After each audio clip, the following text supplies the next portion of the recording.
నమస్కారం. వార్తలకు స్వాగతం. ముందుగా ముఖ్యాంశాలు. CM Chandrababu Naidu press meet. మాజీ CM Jagan pi fire.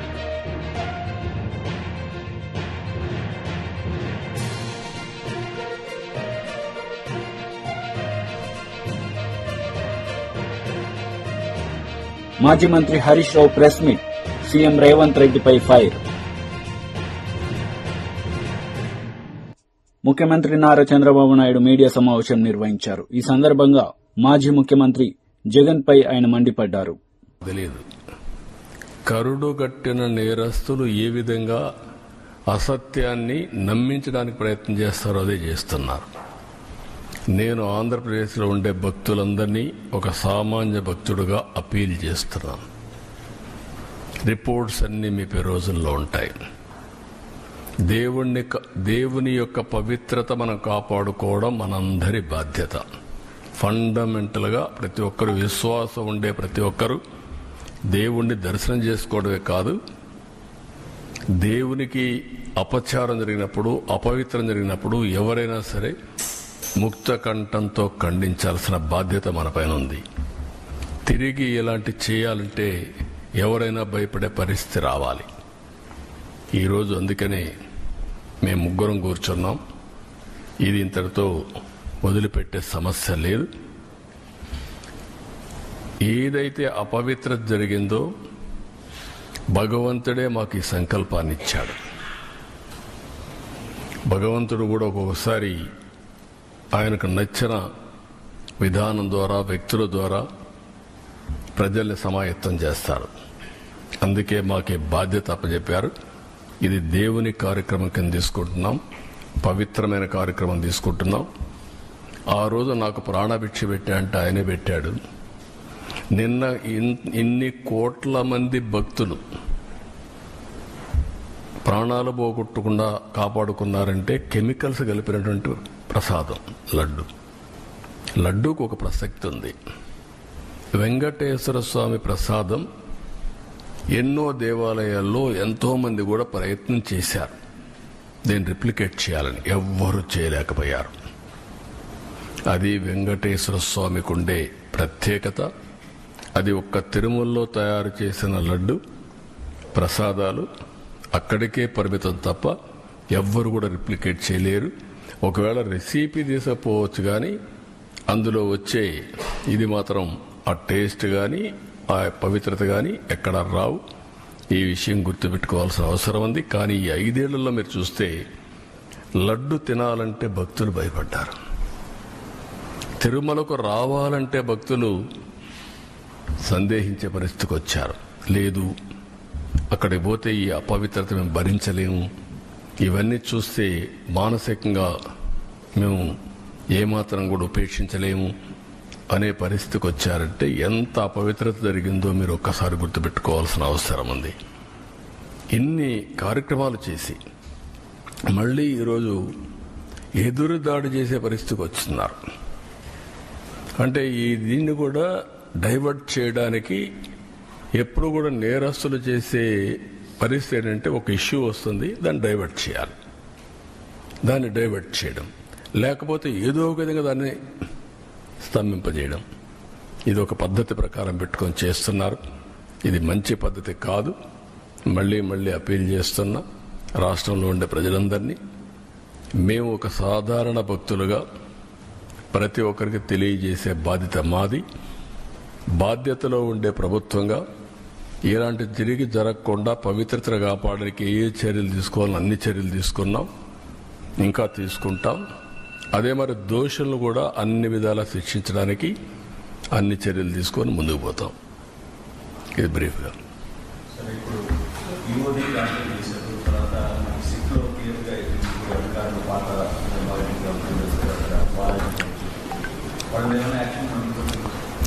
As on today మాకు ఏదైతే ఛార్జ్ షీట్ వేశారో ఛార్జ్ షీట్ ఇంకా నెంబర్ కావాలి, అది రావాలి. అదే మరిగా మాకు యాక్షన్ తీసుకోమని ఒక రిపోర్ట్ పంపించారు సిబిఐ. వీళ్ళందరిపైన అడ్మినిస్ట్రేటివ్ యాక్షన్స్ తీసుకోమని పంపించారు. అందుకే 1 మ్యాన్ కమిటీ ఓటేసి మొత్తం అనలైజ్ చేసి ఎక్కడెక్కడ ల్యాబ్సెస్ ఉన్నాయి ఆ ల్యాబ్స్ అన్ని అధ్యయనం చేసి యాక్షన్ స్టార్ట్ చేస్తాం. అవసరమైతే కోర్టులో కూడా ఇంకా ఏదైనా అడిషనల్ ఇన్ఫర్మేషన్ ఉంటే సబ్మిట్ చేస్తాం.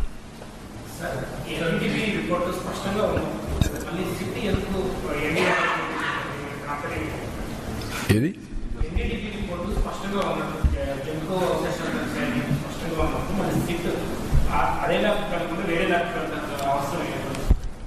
ఏదేమైనా ఆ ల్యాబ్కు పోయినా ఏ ల్యాబ్కు పోయినా ఒక్కొక్కసారి ఒక్కొక్కరికి ఆ lab report as on today ఇచ్చిన రిపోర్ట్లో కూడా మీరు చూస్తే ఏమన్నారు, మేము పూర్తిగా రూల్ అవుట్ చేయడం లేదు, కానీ మాకు ఆ టెక్నాలజీ లేదు, ఇది కమర్షియల్ కాదు, మేము ఇంటర్నల్ హౌస్లో డెవలప్ చేసుకుని దాని ప్రకారం రిపోర్ట్ ఇస్తున్నాం చాలా స్పష్టంగా చెప్పారు. థర్డ్ పార్టీ రెఫరెన్స్ కూడా చేయమని కూడా చెప్పారు. అప్పుడు చెప్పినప్పుడు where is the question? First report confirm చేశారు, ఏ రిపోర్ట్లో చూస్తే చేశారు. నేను ఒకటి అడుగుతున్నా, అసత్యాలు అబద్ధాలు చెప్పే వ్యక్తుల్ని 2022లో రిపోర్ట్ వచ్చిందా లేదా? ఎందుకు తొక్కి పెట్టారని అడుగుతున్నా. ఆ రోజు మీరు కానీ యాక్షన్ తీసుకొని ఉంటే తెలుసో తెలియకో తప్పు జరిగిందని సమర్థించుకునే అవకాశం ఉంది. కానీ మీరు డెలిబరేట్గా చేశారు కాబట్టి, డెలిబరేట్గా చేయాలనుకున్నారు కాబట్టి అది తొక్కిపెట్టి మీరు ముందుకెళ్లారు. అందులో కూడా మళ్ళీ ఆనాటి చైర్మన్ పిఏకి డబ్బులు ఇచ్చారు, 4,65,00,000 ఇచ్చారు. అంటే ఏమనుకుంటున్నారు మీరు? బుకాయిస్తే ఇదైపోతుందని. ఇంకా రేపు రాబోయే రోజుల్లో ఆ రిపోర్ట్లని చదివితే ఇంకా చాలా విషయాలు వస్తాయి. టీటీడీ బోర్డు చైర్మన్కి తెలిసే జరిగింది. మెంబర్లంతా కూడా ఎవరంటే వాళ్ళు పోయి కూర్చొని వీళ్ళ మనుషులకు పెట్టుకొని పర్చేస్ కమిటీలో నిర్ణయాలు చేస్తారు, వాళ్లే ఈరోజు ఎదురుదాడి చేస్తారు. ఇది మంచి పద్ధతి కాదు. అంటే మీరు దౌర్జన్యం చేస్తేనో లేకుంటే రౌడీజం చేస్తేనో ఇక్కడ మీ ఆటలు సాగుతాయనుకుంటే ఆ రోజులు అయిపోయినాయి. మీరే చూశారు ఈరోజు రాష్ట్రాల్లో. ఆ రోజు ముఖ్యమంత్రిగా నేనే ఉన్నాను, వివేకానంద రెడ్డి మాజీ మంత్రి హరీష్ రావు మీడియా సమావేశం నిర్వహించారు. ఈ సందర్భంగా పలు అంశాలపై ఆయన మాట్లాడారు. కూడా చీకొడతా ఉంది. రాజకీయాల్లో విలువలు కాపాడాల్సినటువంటి వ్యక్తే రోజు రోజుకు దిగజారి ప్రవర్తించడం అనేటువంటిది చాలా దారుణమైనటువంటి విషయం. తెలంగాణను సాధించింది కేసీఆర్. కేసీఆర్ లేని తెలంగాణ ఉందా? ఈ రాష్ట్రంలో ఎవరిని అడిగినా చెప్తారు కదా. ఇలా కేసీఆర్ను జాతిపిత అన్నందుకు కడుపులో ఉన్న విషమంతా గక్కుతా ఉన్నాడు రేవంత్ రెడ్డి. ఇప్పుడు 4 కోట్ల ప్రజల ఆకాంక్షల్ని నిజం చేసింది కేసీఆర్. ప్రపంచంలో దేశంలో ఎక్కడ లేకునివి రైతు బంధు పథకం తెచ్చి 60 కోట్ల మంది రైతుల జీవితాల్లో వెలుతురు నింపింది కేసీఆర్. 40 లక్షల మంది అవ్వా తాతలకు నెలకు 2,000 పెన్షన్ ఇచ్చింది కేసీఆర్. 24 గంటల కరెంట్ ఇచ్చింది కేసీఆర్. రైతు బీమా పథకం దేశంలో ఎక్కడ లేని పథకం తెచ్చింది కేసీఆర్. 1000 గురుకులాలు పెట్టి 6 లక్షల మంది విద్యార్థులకు నాణ్యమైన విద్యనిచ్చింది కేసీఆర్. ఇట్లా ఎన్నో మంచి కార్యక్రమాలు కేసీఆర్ గారు చేశారు. ఆయనను ఇలా తెలంగాణ సమాజం, తెలంగాణ సాధించిన వ్యక్తిగా, తెలంగాణ ప్రజల ఆకాంక్షల్ని నిజం చేసిన వ్యక్తిగా జాతిపితగా పిలుచుకుంటారు. దానికి నీకేం కడుపు నొప్పి? ఎందుకంత నోరు బారేసుకుంటున్నారు? ఇప్పుడు మేము కూడా రేవంత్ రెడ్డి గారికి అంతకంటే గట్టిగా, అంతకంటే పరుష పదజాలంతో, బూతులతో సమాధానం చెప్పగలం. మేము చెప్పలేక కాదు కదా. కాకపోతే మేము ఒక బాధ్యతాయుతమైన శాసనసభ్యుడిగా ఉన్నాం. అంతకంటే బాధ్యత గల పౌరుడిగా మాకు కొంత సంస్కారం అడ్డం వస్తూ ఉంది. చరిత్రలో ఎంతో మంది ముఖ్యమంత్రులు వచ్చిపోయారు. ప్రతి ముఖ్యమంత్రికి చరిత్రలో ఒక భాగం ఉంటుంది, ఒక చరిత్ర ఉంటుంది. రేవంత్ రెడ్డి గారికి మాత్రం ఏమి ఉంటుంది? లాస్ట్కు ఈయన బూతుల ముఖ్యమంత్రిగా చరిత్రలో నిలిచిపోతాడు. అంతకుమించి నీకైతే ఏం మిగలే. 2.5 సంవత్సరాలు సగం పీరియడ్ అయిపోయింది నీది. 2.5 సంవత్సరాలు రేవంత్ రెడ్డి పాలనను ఒక్కసారి గమనిస్తే బూతుల ముఖ్యమంత్రి రేవంత్ రెడ్డి తప్ప ఆయన చేసింది అయితే ఏమీ లేదు. ఈ రాష్ట్రంలో వచ్చిన మార్పు అంతకంటే లేదు. పాలన చేతగాక నిరాశ నిస్పృహల్లో కూలిపోయినటువంటి వ్యక్తి ఇవాళ అదుపు తప్పి ఆలోచనారహితంగా వ్యవహరిస్తా ఉన్నారు. రేవంత్ రెడ్డి తన 2.5 ఏళ్ల పాలన తనకే సంతృప్తి లేక తన చేతగానితనాన్ని తన వైఫల్యాలను కప్పిపుచ్చుకోవడానికి ఇవాళ బూతు భాషని ఆయన ఎంచుకున్నారు. నీతి లేకుండా జాతి జాతి అని మాట్లాడుతున్నారు. మేము మాట్లాడలేమా? మాకు మాట్లాడరాకనా? నువ్వు రెచ్చగొడుతున్నావు, మేము రెచ్చిపోవచ్చు, పెద్ద విషయం కాదు. కానీ మాకు ఒక సభ్యత, ఒక సంస్కారం, కొంత విలువలతో కూడినటువంటి రాజకీయాలు మేము చేయాలనుకుంటా ఉన్నాం.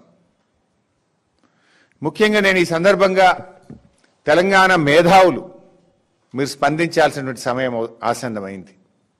ఓ మాట అంటారు, మేధావుల మౌనం దేశానికి ప్రమాదం అని అంటూ ఉంటారు. ఇవాళ మన రాష్ట్రంలో కూడా ఈ రేవంత్ రెడ్డి యొక్క అరాచకాలు, రేవంత్ రెడ్డి యొక్క వికృత భాష, ఇది మన తెలంగాణ ప్రజల ఆత్మగౌరవం దెబ్బతింటుంది. తెలంగాణ ప్రతిష్ట దెబ్బతినే విధంగా ఈయన వ్యవహార శైలి ఉంది. దయచేసి కేంద్ర మంత్రి బండి సంజయ్ మీడియా సమావేశం నిర్వహించారు. ఈ సందర్భంగా పలు అంశాలపై ఆయన మాట్లాడారు. ఏది ఉద్యోగస్తులకు డిఏలు ఇవి, రిటైర్మెంట్ అయినటువంటి ఉద్యోగస్తులకు బెనిఫిట్స్ ఇవి, ఫీజు రియంబర్స్మెంట్ ఏది, ఆరోగ్యశ్రీ పైసలు ఇవి. 2 సంవత్సరాలు ఒక్క పైసా ఇవ్వలను, ఒక్క పైసా. ఇవాళ కేంద్ర ప్రభుత్వం 259 కోట్ల రూపాయలు గ్రామ పంచాయతీలకు ఇచ్చేది. చలో, నువ్వు అంటున్నావు కదా, నువ్వు ప్రమాణం చేయి, నువ్వు బాగా దేవుడిని నమ్ముతావు కదా, నువ్వు ప్రమాణం చేయి, నేను చేస్తా. ఇలా మీరు చూసిన మీటింగ్ లా రేవంత్ రెడ్డి సార్ 1400 కోట్ల రూపాయలు కర్ణాటక ఇచ్చారు. అందరు నవ్వి రాలేదా? అది ఈ శతాబ్ది జోక్ అని అంటారు. ఇక దానంతా జోక్ నవ్వుకుంటారు జనం నీ మాటలు చూసి. తలకానక్కి ఒక పైసలు నువ్వేంటి, ఢిల్లీకి పైసలు ఇవ్వడానికే నీకు సరిపోలేదా? మాకడితో పైసలు నువ్వు. ఇంకేమంటాడు, కరీంనగర్ నేట, కరీంనగర్ వరంగల్ నేట జంటరాలు చేస్తారట. అది నువ్వు కూడా నవ్వుతున్నావు కదన్నా, నువ్వు కూడా నవ్వుతున్నావు కదన్నా. కలిసి అవుతుంది అది. కరీంనగర్ ను వరంగల్ నాట జంటన్నర 70 కిలోమీటర్లు. అది కలిపి డంపింగ్ యార్డ్ తీస్తాడట. అంటే అది కలవది డంపింగ్ యార్డ్ తీయమన్నట్టు. డంపింగ్ యార్డ్ 50 కోట్ల రూపాయలు ఆల్రెడీ ఉన్నాయి. మరి 134 కోట్ల రూపాయలు మొన్న తీసుకొస్తాం, 50 కోట్ల రూపాయలు ఆల్రెడీ ఉన్నాయి. ఇలా నువ్వు 1400 కోట్ల రూపాయలు తీసుకొస్తావంటే ఏడిచ్చినావు నువ్వు, ఎవరికి ఇచ్చినావు నువ్వు చెప్పరాదు, నాకు లెక్క చెప్పరాదు. శ్వేతపత్రం విడుదల చేయి. ముఖ్యమంత్రి స్థాయిలో గాడిది గుడ్డు చూపెట్టినావు, గాడిది గుడ్డు కూడా ఇస్తావు. ఇవ్వాలి నువ్వు.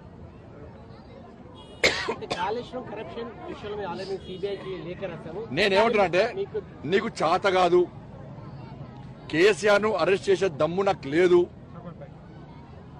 నా పౌరుషం తగ్గింది, నాకు రేషం లేదు, నాకు రోషం లేదు, నాకు వాళ్ళు ఇచ్చే కేసీఆర్ కుటుంబం ఇచ్చే పైసలు తీసుకుపోయి ఢిల్లీలో కట్టాలి, నెలకు ఢిల్లీలో కట్టాలి, కాబట్టి నేను అరెస్ట్ చేయ, నాతో కాదు, నాతో చేత కాదు అని చెప్పండి. మేము ఎంక్వైరీ చేస్తాం. చేత కాదు అని చెప్పండి. ఎన్నికల ముందేమో ఇట్లా గంభీరాలు వలుతీవి, ఇప్పుడేమో కేసీఆర్ కూడా దోస్తాను చేస్తేవి, మా భుజం మీద తుపాకీ ఆల్చాలనుకుంటున్నావు. మేమంతా పిచ్చోళమేది. నేను మళ్ళీ నీతో చేత కాదు, నా రేషం లేదు, రోషం లేదు, చేవదక్షుడు నేను అని చెప్పు. చలో, మేము ముందుకు వస్తాం. బండి సంజయ్ గారు, మీరు ఒక్కటి తెలుసుకోవాలి, మీ కిషన్ రెడ్డి బీఆర్ఎస్ తోటి అంటగాగుతున్నారు, అది మీకు తెలియదు అని చెప్పేసి కూడా మాట అన్నాడు. మేము అటువంటి కార్యకర్తలం కాదు, అటువంటి నాయకులు కాదు. కిషన్ రెడ్డి గారు ప్రతిసారి బీఆర్ఎస్ పార్టీ ప్రభుత్వం ఉన్నప్పుడు కిషన్ రెడ్డి గారు బీఆర్ఎస్ మీద కొట్లాడిన తీరు మమ్మల్ని రేవంత్ రెడ్డి గారు తెలియదు. ఇవాళ కరీంనగర్ లో ఇవాళ రేవంత్ రెడ్డి గారు వచ్చారు, రేపు అన్నస్తున్నాడు ఓవైసీ. వీళ్ళిద్దరు కలిసి కరీంనగర్ లో ఏదో గ్యాంబ్లింగ్ చేద్దాం ప్లాన్ చేస్తున్నారు. నేను మీ ఆటలు సాగే ఇక్కడ అభివృద్ధి మంత్రంగా ఇవాళ మేము ముందుకు వస్తున్నాం. ఇవాళ కరీంనగర్ అభివృద్ధి వాళ్ళ ప్రజలకు ఇవాళ మీరు గెలిస్తే ఇక్కడ పన్నులు వేస్తారు, నీటి పన్ను వేస్తారు, ఇంటి పన్ను వేస్తారు, కరెంటు ఛార్జీలు వేస్తారు, లాస్ట్కు నర్స్ కూడా పైసలు అడుగుతారు. కాబట్టి ఢిల్లీ నుంచి పైసలు రావాలంటే మేము బీజేపీకి ఓటేయాలి, అభివృద్ధి నిరంతరం కొనసాగాలి అని చెప్పి ప్రజలు ఆలోచిస్తున్నామంటే ఇవాళ మీకు 4-5 సీట్ల కంటే కొరవ రాసి పెట్టుకో. అదే అన్న కదా, ఎక్కడ ఇచ్చిన మరి నేను బుక్ ఒకటి ఇచ్చిన, నువ్వు శ్వేతపత్రం విడుదల ఈ బుక్ నీకు పంపిస్తా, నువ్వు శ్వేతపత్రం విడుదల చేయి. నవ్వుకుంటారు జనం, ఇప్పుడు నేను చెప్తే నవ్వుతున్నారు. మాకు 2,500 ఇచ్చే చేతగాలే, ఇంకా డంపింగ్ మ్యాచింగ్ నడిచే చేతగాలే నీకు. Karimnagar outer ring road తీసుకురావాలా Bandi Sanjay అని చెప్పేసి ఒక సూచన కూడా చేశారు నీకు. మరి ఆయన ఏం చేస్తాడు? ఆయన 14,000 కోట్లు మంచి పెట్టచ్చు కదా, ఎడబెట్టిండు. మరి మేము ఏం చేయాలో కార్పొరేషన్లో మేము గెలిస్తాక వేస్తాం పక్క. అంటే నువ్వేం చేయవన్నట, ఇప్పుడు నువ్వేం చేయవన్నట, నీతో నేను కాదన్నట. తలకాయ నడుతా అని కూడా తలకాయ నగ్గిన పైసలు ఇవ్వన్నా నువ్వు. నీకు 14,000 కోట్ల రూపాయలు ఎక్కడ తెచ్చింది? సోనియా గాంధీ ఇచ్చిందా? రాహుల్ గాంధీ ఇచ్చిందా? మల్లికార్జున ఖర్గే ఇచ్చిందా? మాజీ మంత్రి పేర్ని నాని మీడియా సమావేశం నిర్వహించారు. ఈ సందర్భంగా ఆయన మాట్లాడారు. క్యాబినెట్ మీటింగ్ ఎందుకు పెట్టారు? ప్రభుత్వం యొక్క అంటే పరిపాలన గురించి సమీక్ష ఎట్లా చేశారు, క్యాబినెట్ చర్చ చేశారు, చాలా నిర్ణయాలు తీసుకున్నారు, చాలా నిర్ణయాలు తీసుకున్నారు. ముఖ్యమంత్రి హోదాలో నారా చంద్రబాబు నాయుడు గారు, మీ ప్రభుత్వం యాక్టివ్గా పనిచేసింది. పోలింగ్ అయిన తర్వాత కూడా యాక్టివ్గా పనిచేసింది. మరి యాక్టివ్గా పనిచేస్తే 219 రూపాయలకి జగన్మోహన్ రెడ్డి గారు సీఎం అవ్వకముందే, ఎన్నికల లెక్కింపు కాకముందే, మీ ఆపద్ధర్మ ప్రభుత్వం ఉండగా, మీ రెగ్యులర్ ప్రభుత్వం ఉండగా కంపెనీని అప్రూవ్ చేసి దాన్ని అలౌ చేసిన తర్వాత 291 రూపాయకి హర్ష్ ఫ్రెష్ డైరీ అనేక తరువాతి కాలంలో బోలేబాబాగా రూపాంతరం చెందినటువంటి డైరీ హర్ష్ ఫ్రెష్ డైరీ. ఆ డైరీ 291 రూపాయలకి 85 కేజీల, ఆయన మొన్న ఎప్పుడో చెప్తున్నాడు, టిన్నులు డబ్బాల్లో కొన్నామని. డబ్బాల్లో కాదు, ట్యాంకర్లో కొన్నారు. ట్యాంకర్లతో పాటుగా అదనంగా మరొక 12,300 కేజీలు డబ్బాల్లో కొన్నారు. ట్యాంకర్లు 82,000 కేజీలు ట్యాంకర్లు కొన్నారు, 12,300 కేజీలు డబ్బాల్లో కొన్నారు. మరి ఇది బోలేబాబా డైరీనే కదా. 291 రూపాయలకి ఎలా కొన్నారు అంటే జగన్ గారు ఎక్కేప్పుడు, మేము ఎక్కిన తర్వాత 219కి తప్పు, 300 ఏది కేశవ్ గారు ఏదో మాట్లాడాడు ఇక్కడ, 319కి తప్పు అంటున్నారు. 319, 329కి తప్పు అంటున్నారు. మాకు నెల రోజుల ముందేమో 291కి మీరు కొంటారు, నెల 2 నెలల ముందుకి మేము వచ్చేప్పటికి. పవన్ కళ్యాణ్ గారు పెద్దలు మాట్లాడతారు, వారేమంటారు, ఏంటది నువ్వుల నూనె 150 రూపాయలు, ఇంకోటేదో రూపాయలు. ఎలా కొంటారయ్యా, ఇది మార్కెట్ రేటు కంటే కూడా నెయ్యి ఎట్ట కొంటారు అంటారు. అయ్యా పవన్ కళ్యాణ్ గారు, మీరు చంద్రబాబు కలిసి నడిపేటటువంటి 2014 నుంచి 19 దాకా ప్రభుత్వంలో జగన్మోహన్ రెడ్డి గారు ఎక్కేటువంటి కొద్ది మాసాలు అంటే 2 నెలలు 3 నెలల ముందు కూడా రెగ్యులర్ గవర్నమెంట్ ఉండగా ఆమోదం చేసినటువంటి డైరీ నుంచే హర్ష్ ఫ్రెష్ డైరీ, తర్వాత బోలేబాబా పేరుతో రూపాంతరం చెందినటువంటి హర్ష్ ఫ్రెష్ డైరీ నుంచి 291 రూపాయలకి కొన్నారు. అంటే మీరెట్లా కొన్నారు? ఆ రోజు మార్కెట్ రేట్ ఎంత? నేను నారా చంద్రబాబు నాయుడు గారిని గట్టిగా ప్రశ్నిస్తున్నాను, నిలదీస్తున్నాను. జగన్మోహన్ రెడ్డి గారు ఎక్కే టైంకి మీ హెరిటేజ్ కంపెనీలో గతంలో, ఇప్పుడు నాది కాదు నాకేం సంబంధం అంటున్నారు. సరే, మీకు వాటాలున్నా, షేరుధనం ఉన్నా, మీ ఇంట్లో వాళ్ళు డైరెక్టర్లుగా ఉన్నా, హెరిటేజ్ కంపెనీ ఆవు నెయ్యి కేజీ ఎంత మార్కెట్లో ఆ రోజుకి? ఇప్పుడు అక్కర్లా పోనీ, మీ ప్రభుత్వం ఉన్న నాళ్ళు రేట్లు ప్రకటించేటువంటి ధైర్యం మీకు ఉందా అని అడుగుతున్నాను. పవన్ కళ్యాణ్ గారు మీరందరూ కూర్చుని విషం చెమ్ముతున్నారు కదా జగన్మోహన్ రెడ్డి గారి మీద. 2014 నుంచి 2019 జూన్ 30 దాకా, మే 30 జగన్ గారి ప్రమాణ స్వీకారం, మే 30వ తారీఖు దాకా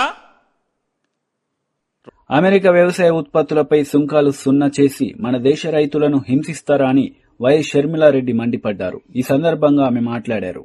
అనే సాహసం చేయరు. ఇటీవల కాలంలోనే మొన్న అమెరికాకు సంబంధించిన ప్రభుత్వం అధికారులు చెప్తున్నారు, ఇక మీదట అమెరికాలో తయారు చేసిన వ్యవసాయ ఉత్పత్తి అంటే వాళ్ళ పండ్లు, కూరగాయలు, పాలు, చికెను, ఇలాంటివి, నూనె, ఇలాంటివన్నీ పెద్ద మొత్తంలో ఇండియాలో దిగుమతి చేస్తారట. ఎందుకంటే మోడీ గారు పన్ను సున్నా చేశారట. దిగుమతి చేసుకోవడానికి మోడీ గారు పన్ను ఎత్తేశారు కాబట్టి పెద్ద ఎత్తున అమెరికాలో ఉత్పత్తి అయిన వ్యవసాయ పంటలైతేనేమి, లేక నూనెైతేనేమి, పాలైతేనేమి, ఇలాంటి అన్ని ఇండియాకు వస్తే ఇక మన రైతు పండించిన దానికి విలువేముంటుంది? ఎన్ని రకాలుగా రైతుల్ని మోసం చేయాలనో అన్ని రకాలుగా బీజేపీ పార్టీ మోసం చేస్తుంది. ఎన్ని రకాలుగా కూలీలనైతేనేమి, పేదలనైతేనేమి, నిరుద్యోగులనైతేనేమి ఎన్ని రకాలుగా మోసం చేయాలో మన రాష్ట్రంలో అన్ని రకాలుగా మోసం జరుగుతూనే ఉంది. అయినా కూడా ఏ ఒక్క పార్టీ మాట్లాడటం లేదు. అందుకే ఈ రోజు రాజశేఖర రెడ్డి బిడ్డ కాంగ్రెస్ పార్టీ తరఫున మన రాష్ట్ర ప్రజలకు అన్యాయం జరుగుతుంది కాబట్టే మీ ముందుకు వచ్చింది. మేమొక్కరం కొట్లాడితే సరిపోదు. ఉపాధి హామీ బ్రతకాలన్నా, లేక బిడ్డలకు ఉద్యోగాలు రావాలన్నా, లేక రాజధానికి నిధులు రావాలన్నా, పోలవరం కావాలన్నా, ప్రత్యేక హోదా కావాలన్నా, ఇది ఏవి కావాలన్నా కాంగ్రెస్ పార్టీ అధికారంలోకి వస్తేనే ఇది సాధ్యం అవుతుంది. ఎందుకంటే బీజేపీ పార్టీ గత 11 సంవత్సరాల అధికారంలో ఉంది, చూశాము, ఏమీ చేయలేదు. కాబట్టి చెప్తున్నాం, రాహుల్ గాంధీ ప్రధానమంత్రి అయితేనే ఇవన్నీ సాధ్యమైతాయి. వార్తలు ముగించే ముందు ముఖ్యాంశాలు మరోసారి. CM Chandrababu Naidu press meet, మాజీ సీఎం జగన్ పై ఫైర్.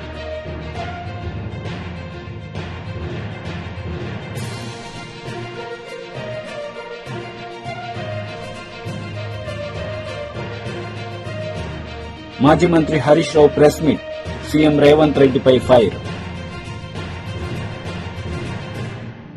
ఈ వార్తలు ఇంతటితో సమాప్తం. తిరిగి ప్రసారమయ్యే వార్తలు మళ్ళీ కలుద్దాం. అంతవరకు సెలవు. నమస్తే.